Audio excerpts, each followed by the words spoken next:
Asalaamu calaykum kulan waxaan wanaagsan meel kasta aad dunida ka joogtaan waa mar kale iyo qodobkeeni dawooyinka oo alaba aynu kalka kusoo qaadano waxaanu kaga hadli doonaa dawada loo yaqaan Gaviscon oo laga helo noocyo kala duwan suuqyada caalamka iyo guud ahaan halka joogto marka laga hadlayo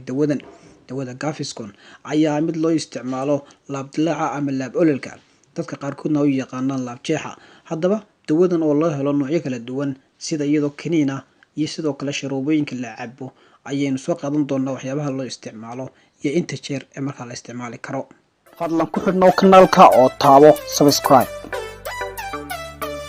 sidoo kale fura gambaleelka ama xilliyada ugu habboon ee la qaato dawada Gaviscon waxaa tala ahaan lagu soo jeedinayaa in qofku qaato 4 jeer maalintii si joogto ah si hoos loogu dhigo calaamadaha laab ololka ama laab jeexa iyo sidoo kale xanuunada ku dhaca dheefshiidka kuwaas oo keeni kara in qofku khalkhal kaga yimaado hanaanka cunida xilliyada ugu habboon qofku cuni doono ama uu cunayo waxaa ka mid ah ka hor intaanu qofku quraacan intaanu qadayn iyo sidoo kale cashada ka hor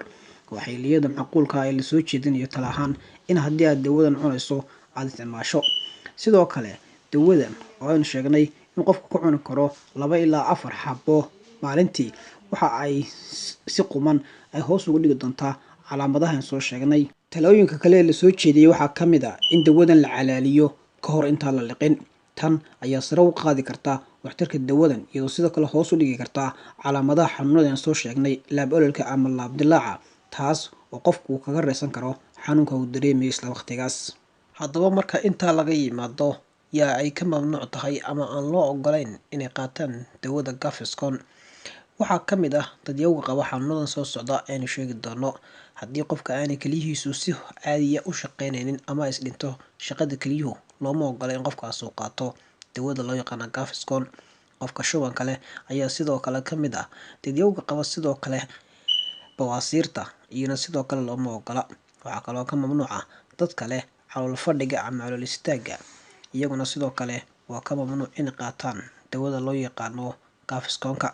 intaa marka laga yimaado waxaa kaloo dheeraad ah in dadka xasaasiyadda noocyada kala duwan gaar ahaan ku timaada noocyada macdanta sida calciumta magnesiumka aluminiumka iyo noocyada kaleba iyagana sidoo kale inaanay qaadan karin oo aan loo ogolayn marka intaas waxaa si wehelisa oo lagu sii daraya inaan iyagana sidoo kale aan loo ogolayn dadyowga leh xanuunada wadnaha ku dhaca ama shaqada wadnuhu ay aad hooseyso intaas ayaan kusoo koobayaa barnaamijkeenii baro mid ka mid ah dawooyinka kuwaas oo qofku si iskiya uga iibsan karo goobaha caafimaadka oo aan ku xidhnayn qoraal dhakhtar tan iyo kulan dambe haddii rabeedmo oo ku mahadsantiin dhageysigiina nabadgelyo.